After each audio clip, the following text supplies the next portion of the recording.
and the city thought it was just drills. The topic that's being discussed all over the world since early morning is being covered by CNN, BBC, Deutsche Welle, Le Monde, Times of Israel, all of them. Headlines in 15 languages. Bucharest and Brussels are talking about possible consultations under Article 4 of the North Atlantic Treaty. Social networks are more heated than usual. What happened? On the night of May 30, a Russian attack drone, judging by the wreckage, well, a Shahed of Iranian design and a Russian modification, so it was either Garan or Garan 2, deviated from its route during the attack on the Ukrainian port of Izmail and crashed into an apartment building in eastern Romania. Well, in the Danube Delta, yes, 2 people were injured. The building was partially damaged. Bucharest scrambled a fighter jet and summoned the Russian ambassador, announced preparations for consultations with its allies. Well, the reaction, really, the global reaction. That's why today I don't want to repeat the headlines, the underground news. Let me ask you, together with social networks, what is it about this news that made it hit the front page everywhere? After all, there seems to be plenty to write about, but this just became the front page.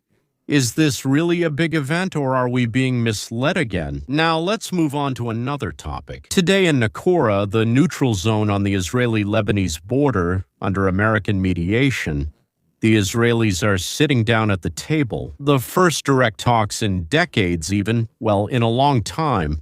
And social networks are heating things up from Tehran. There is no official statement about their talks with the United States, and there won't be one.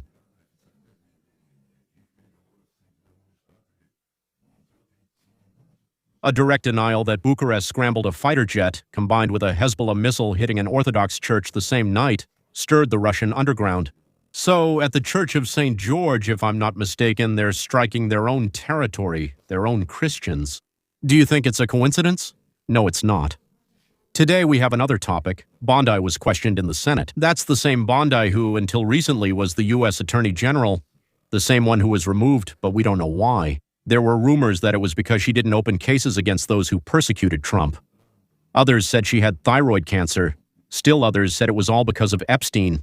That's what the Senate wanted to find out. This is a high-profile topic for our audience and requires a particularly cool head. So, in the end, there will be Bondi, Epstein, and as she said, we had editing mistakes. What does that mean? We need to figure it out because it sounds like, well, maybe, but that's at the end.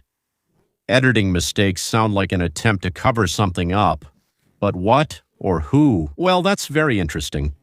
Let's start, of course, with Lebanon, which is being torn apart by internal desires to get rid of Iran and Hezbollah. Lebanon wants to get rid of Hezbollah. And at the same time, there's fear of that same Iran. Will they be able to overcome this fear? That's what's at stake now in Nakora. Have I been there? I think I have, because I have a feeling that we drove through there in our self-propelled guns, not on a passenger camel. But back then, the Lebanese were showing with gestures that their hearts were with us. It's all completely wrong. Can you imagine how shocking all of this sounded and looked to us? Okay, let's pour some coffee and start figuring things out.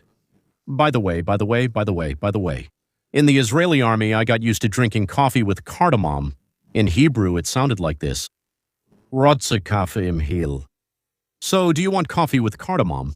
I didn't understand what the guy next to me in the sand in the Sinai said the first time. Back then, we slept in small pits we dug ourselves. Automatically, I replied politely, Tuda Rabba. Well, that means thank you very much, and I saw how they took out what we called a jezve from the burning sand. Yes, that's for coffee, for making coffee. It's kind of like a pear-shaped thing, yeah, with a long wooden handle just made from a branch. And I got 2 sips of this Cafe Imkel, and I've been hooked ever since. The one who offered it, the one who turned out to be on my left, was Moroccan. That is, a Jew from Morocco. And the one who was brewing it, the one who was on my right, in the sand. Again, in the sand. Yes, he was, well, an Iraqi Jew. But he looked absolutely like a refined Jewish intellectual from Leningrad or Kiev. Like someone from the 2nd or 3rd year of some law school. Yeah. He just spoke with a guttural accent and smiled in a completely American way. Cafe and Imkel. So Lebanon. Next, then, the homeland of elephants is Israel. And mules. They are also tolls. Which, I'm telling you for sure, it's been verified. They sent their children to the US and Europe, far away from the obscurantism, their own obscurantism, and their daughter and granddaughter and I. They post photos of themselves on Instagram, how should I put it, of their naked bodies. Yes. Even French women from Marseille would blush at that. And French women from Marseille usually don't blush. So, the drone. Out of nowhere, in the peaceful Romanian sky. Sounds like a song, right? The peaceful Romanian sky. The first honest question. Is it possible that it was just a stray drone, nothing more? Technically, yes. In fact, it's quite likely. Shahed. It's not a piloted aircraft, after all. It's a small unmanned vehicle with GPS navigation, an inertial system, and a pre-programmed route. Such a drone has at least 3 ways it can go off course. First, electronic countermeasures. The Ukrainians are massively jamming GPS in the area of Izmail and the entire Danube Delta. The signal is lost. Inertial, that is, this inertial navigation system accumulates errors. After an hour of flight, the drone is no longer where it's supposed to be, easily. Second, being shot down or damaged by air defense. The drone takes a hit, loses control, keeps moving by inertia, and ends up crashing wherever it drifts. Third, a software error in the route. The routes of the Shaheds, they are plotted along rivers to hide from radars behind the riverbanks. The Danube Delta is exactly where Ukrainian and Romanian territories intertwine. It's enough to shift the turning point by, say, N kilometers, and a drone aimed at a Ukrainian warehouse in Izmail enters Romanian airspace. Similar cases have occurred in the past 2 years. Fragments of Shaheds have fallen in Moldova, Poland, Bulgaria, I think in Lithuania as well. Several times. Well, that's worth mentioning, right? There were definitely several such cases in that same Romanian part of the Delta. Every time there's diplomatic noise, fighters are scrambled, then a pause, an investigation, a report, and everything goes back to normal, so to speak. What's remarkable is that something fell on a residential building today, injuring 2 people. Now, the main hypothesis being spread by Western commentators is that Moscow is testing NATO's reaction. That sounds strange to me. I'm not a military man. Actually, I am. I reached the rank of Lance Corporal. That's a very high rank, and when I was discharged, they even gave me the rank of Sergeant without my involvement. So I am a military man. One drone is neither a flight nor a wave nor a series, just one drone. If the Kremlin really wanted to, test the alliance for weakness, they would have launched, say, 5 drones at different locations with a 10-minute interval, so that Bucharest couldn't explain it away as a coincidence and to see, how they would react. Because one drone is perfect if you want it to look like a total accident. Perfect, but not for testing. Let's say I'm wrong. There have been such cases, and my wife definitely thinks I'm wrong in more than 98% of them. Let's say this really is a test. Then how exactly? Explain it to me, not the mechanics. I hear the word test, but I don't see what's being tested in this test. Well, that's the first version. The political reflex is being tested. But why? Moscow is watching to see if control will be established. Consultations. What kind, after how much time, with what level of strictness? What does it matter? They're calibrating the next provocation based on this response. According to this version, a single drone isn't an attack, but a probe, a measuring device. There's logic here, but it's a very subtle kind of logic. A probe could be done over an empty forest without casualties, which would be enough, but it would be the same. The second version. He was testing the readiness of the air defense, whether the Romanian system could detect, track, and shoot down. But the Romanian air defense didn't shoot it down. The drone flew and crashed. And if this was a test, Russia got its answer. They didn't shoot it down. But it also got a completely unnecessary political scandal. Well, in the end, it's an absolute loss, a pure loss. Well, they're not crazy. I mean, of course they're crazy, but they're also not crazy. Here's the third version for those who like something spicier. It wasn't Russia that launched it at all. Someone asked who exactly needs this reaction. There's a lot of speculation, not enough evidence so far. But I have to mention it because there's something to it in the comments under that post. Here's my main question. Russia doesn't have the resources for a second front. They've gotten so bogged down in Ukraine that they're pulling troops from the far eastern directions just to maintain rotation. To open a provocative front now in May 2026, against an alliance of 32 states. Even if America doesn't help much, although at this stage it will. That's suicide. Well, once again, they are, of course, crazy, but not to that extent. So if this is a test, then the goal isn't military, it's domestic. It's for Russian television. Look at how we scare NATO. We're so scary and strong that they're afraid. And they even invoke the fourth, that very fourth point of the agreement. It's for domestic purposes. The audience, but not the Brussels one. And most often, ladies and gentlemen, it's the most boring thing. Most often, it's just a technical error plus I don't even know what. Political escalation, and of course the outcry and screams from the press. This is where it gets most interesting. So always ask, cui bono?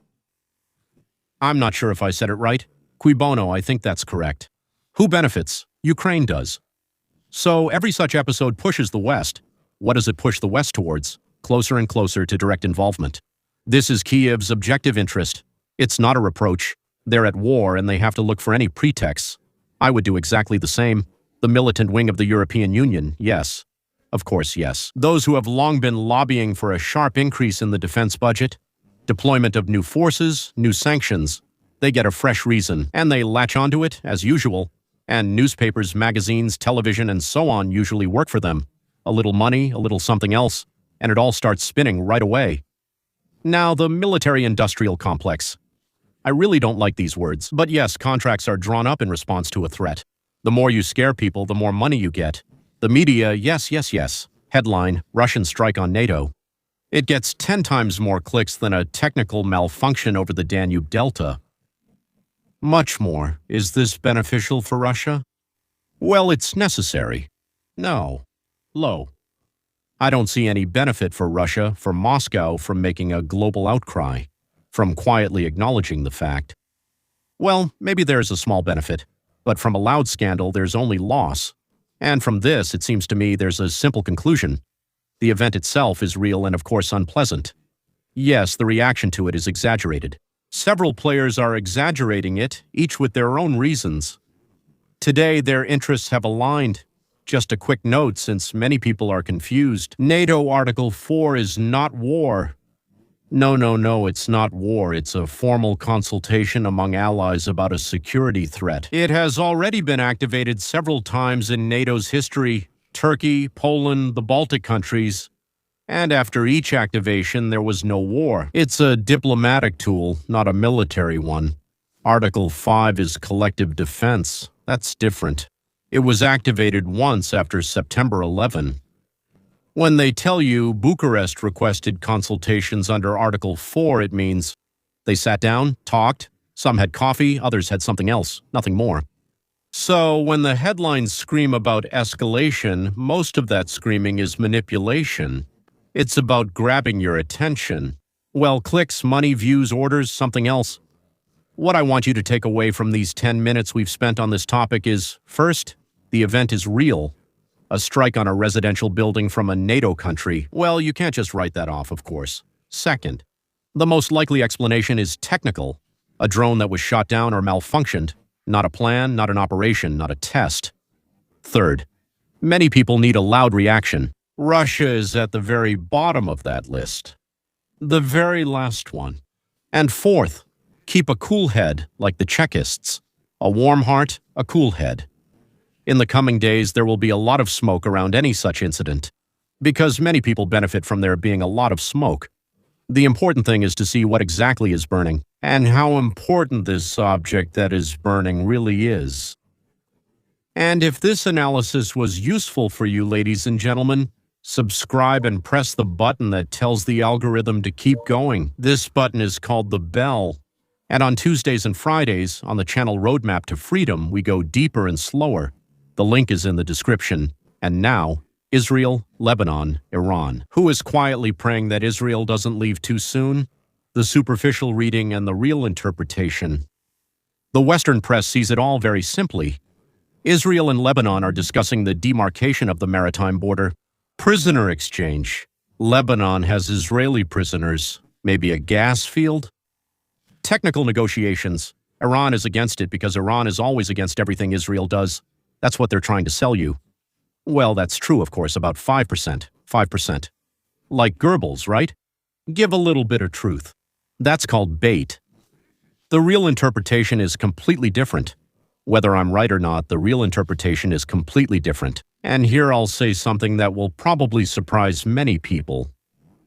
Lebanon is most afraid that Israel will leave without defeating Hezbollah. Lebanon is a country occupied not by Israel. Lebanon is a country that has been occupied by Hezbollah for 40 years. Christians, Maronites, Orthodox, Catholics hate them. Not the Israelis, no, Hezbollah. The Sunnis who live there hate Hezbollah. Druze? No one hates them more than the Druze. And a lot of Lebanese Shiites, it doesn't matter that they're Shiites, and somehow, as they say, they're right, and those others are wrong. Mohammed's heir wasn't his uncle but his cousin or someone similar. I can't recall exactly. I should reread about it since I've forgotten, right? They also hate them because Hezbollah is not a Lebanese organization but an Iranian proxy, which the Lebanese Shiite population uses as a human shield. After the Israeli campaigns of 24 and 25 after the elimination of Nasrallah, as well as, so to speak, Sophia Dina, the entire top echelon of Lebanon, a window appeared. The window is called hope. Narrow, dangerous, but for the first time in 40 years, real. For the first time, real. I remember I rushed there. I was in New York. Our regiment responded to the call. There were all sorts of, so to speak, code words being spoken over the radio. I heard them on the Israeli radio station, so I rushed, but I was one day late. My regiment had already gone to Lebanon. That was the Lebanese operation. When the guys came back, they said that the Lebanese would just run up to them and say, "Guys, help us get free from this nightmare." Okay, a real quiet prayer, not for the microphones, the prayer of the Lebanese. And of the Lebanese government, the Lebanese army, the Lebanese churches. Guys, please finish it off. Hezbollah, with its leadership destroyed and its arsenal reduced, but with tens of thousands of activists on the ground, could come back in 3 years. And then those who talk to the Israelis today will be hanged in the squares. By the way, there's a direct parallel with Saudi Arabia. It's the same logic in Riyadh regarding Tehran. When the American press writes that the Arabs are afraid that Trump might go too far with Iran, that's pure deception. That's a complete reversal of reality. The real Saudi prayer is, "Oh God, don't let the Americans leave Tehran while this regime still stands," because a half-hearted result would be a Saudi catastrophe. Iran, which still has its nuclear production but has had the sanctions lifted. Iran, which in 2 years will have the bomb, and in 3 will dictate the terms in the Gulf. And Ilya, just like the leadership of Lebanon, understands this better than any analyst in Washington. The Lebanese army has deliberately remained weaker than Hezbollah for decades. That's how it was set up, so to speak, by those not in control. The army has no heavy equipment, no modern air defense systems, no proper air force, because a strong Lebanese army would mean the end of whom? Hezbollah. Today's possible scenario: the Israeli Air Force strikes Hezbollah from the air, the Lebanese army, with Israeli air cover and American weapons funded by Saudi and Emirati money, moves south and clears the land, not as an occupier, but as the Lebanese authorities reclaiming their own southern district. Hezbollah wouldn't fire a shot against such a combination. They held out against Israel because it was on Lebanese territory. Against Israel plus the legitimate Lebanese army, plus the silent consent of the Sunni world, no way. A friendly country on the northern border for the first time since 1948. Not neutral, not a cold peace like in Jordan, but believe me, actively friendly, possibly the next in the Abraham Accords family. This changes Israel's strategic geography. This is insanely important for Israel. The end of the cycle, 1982, 2006, 2024. The end of constant wars on the Lebanese border. The end of rocket barrages on Haifa. The release of military resources that are currently reserved in the north, redeploying them to other tasks, including a possible strike on Iranian nuclear facilities when the time comes. What does this take away from Iran? Hezbollah is the main asset of the Iranian axis of resistance, not Hamas, not the Houthis, not the Iraqi Shiite militias. It's Hezbollah, because only they had an arsenal capable of posing a serious threat to Israel. Did you know that at one point during their peak period they had 150,000 rockets? infrastructure, anything you can imagine. Hezbollah's losses mean a loss for Iran. It means Iran loses its foothold in the Mediterranean. Iran loses its main deterrent against an Israeli strike on its nuclear facilities. The formula is, if you strike us, tens of thousands of rockets will be launched from Lebanon. Besides that, Iran loses prestige, well, in the Shiite world, and beyond it as well. And most importantly, inside the country, where the regime is already sitting on thin ice. I don't know how to put it more precisely, right? That's why Tehran is shouting today, no negotiations. That's why Hezbollah, on the night before the meeting, strikes a church in southern Lebanon. They're trying to disrupt this conversation. Well, as they say in Israel, fat chance. Because if this conversation happens, it's the end for them. This is our main principle in life, I hope. Do not do to others what you hate for yourself. Hezbollah has been doing this to the rest of Lebanon for 40 years, the end of this era. This is a pure restoration of Hillel's rule on foreign soil, not by our hands, but as a result of what we support, so keep an eye on Nakura. What started there today could turn out to be one of the most important events of the decade. Well, now let's talk about Pam Bondi. What happened?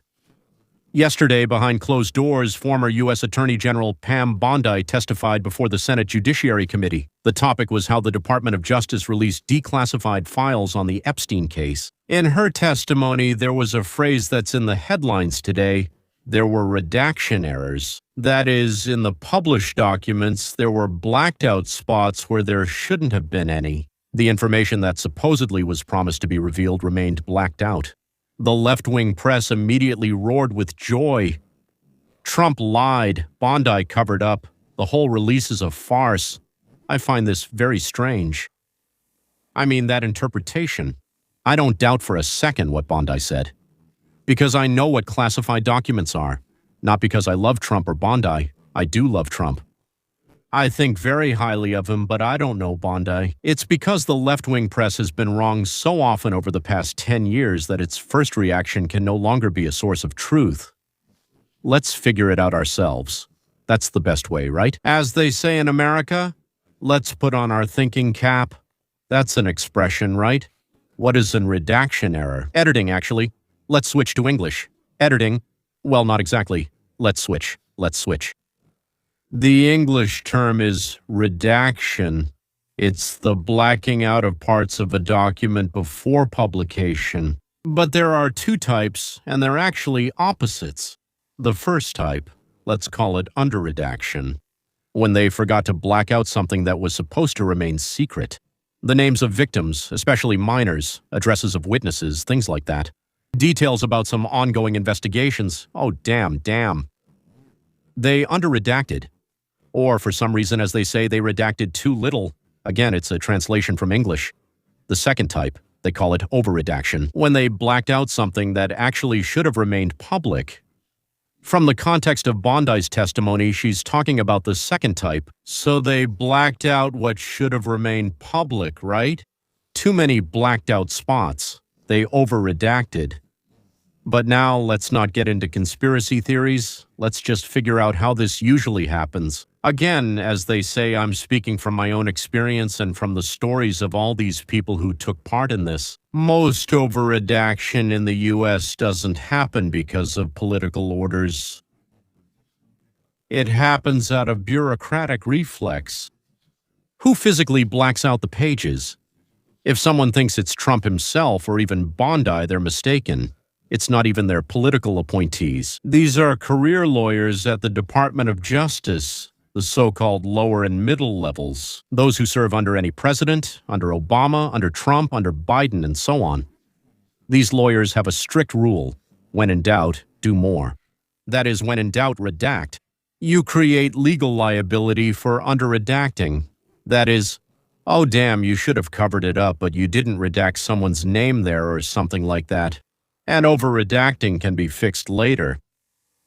That's why by default they block more, not less. In the Epstein files, everything that falls under several categories protected by U.S. law is automatically redacted. For example, the names of underage victims, always. grand jury materials by law. Well, according to what the judge said, classified intelligence information by law, information about ongoing investigations, personal data of third parties who haven't been accused of anything. That can't be shown either. These categories are enough to turn some pages into black squares. Now, 3 possible explanations, without conspiracy theories and without naivety. Scenario A. Pure bureaucracy. Career lawyers, out of habit, redacted excessively. Bondi, as the Attorney General, physically couldn't reread thousands of pages before the release. She signed because she was told everything was done. The files were released. The MAGA base saw black squares and exploded. But that's the most boring and statistically the most likely scenario. Scenario B, that's institutional protection. So we'll all stand together and make sure no one knows what was going on inside. The Career Justice Department and the intelligence community outplayed the political directive. The CIA has had a long-standing interest in the Epstein case. Rumors about his connections with the intelligence services of several countries have been circulating since the 1980s. The FBI has its own Epstein file. It overlaps with dozens of other materials. These institutions have their own interests and will outlast any single attorney general. So whatever they scribbled there, this attorney general had no idea about it. Scenario C. Deliberate concealment. Bondi received a quiet instruction from Trump, or from someone close to Trump, or from a major donor, or from a foreign government with leverage to redact certain specific names there, the British ambassador to the U.S. Well, they didn't redact his name, right? Publicly releasing everything about Trump is just theater. So the real instruction was like, yes, but not this, which seems a bit strange to me. Well, it's quite possible. Any answer should start with a question. So, cui bono? Again, who benefits from these blacked-out spots? To current and former intelligence officers from several countries whose names are in the files. Current members of Congress from both parties who visited the islands and flew on the planes. Foreign officials whose exposure would cause serious diplomatic incidents.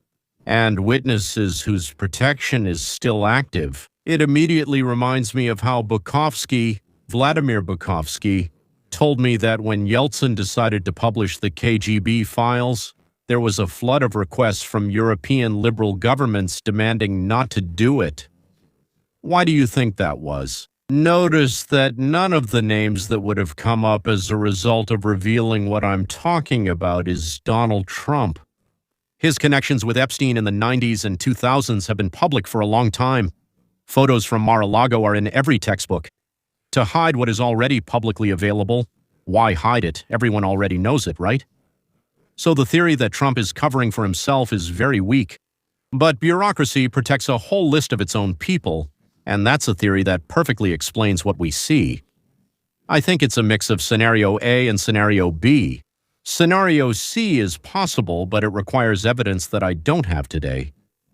The real drama isn't that Trump ordered not to release it. The real drama is that between his desk and publication, there are dozens of lawyers, each making their own decisions. Trump gave the order and they redacted whatever they wanted. They redacted what they wanted. Did Trump lie? A direct answer, I think not. Well, not in the way the left-wing press is shouting about. I ordered all of it to be released. Most likely that's a truthful statement about his political intention and his literal instruction.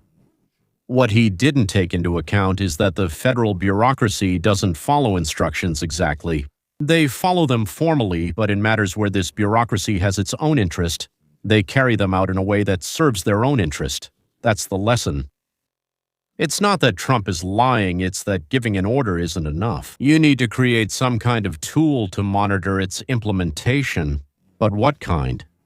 So far, no one has succeeded. Now the job of the MAGA movement and the new Congress is to force the administration to carry out the second release, without blacked-out squares, and with a list of exactly what has been redacted, and according to which specific rule. Information paid for with public funds. In investigations of public figures, this is a kind of public property. We paid for it. The taxpayer paid for the investigation. Who owns the result? The taxpayer. To take away their right to the result is theft, stealing. When the government withholds what you paid for, they are infringing on your property. So, demanding a second release is not muckraking.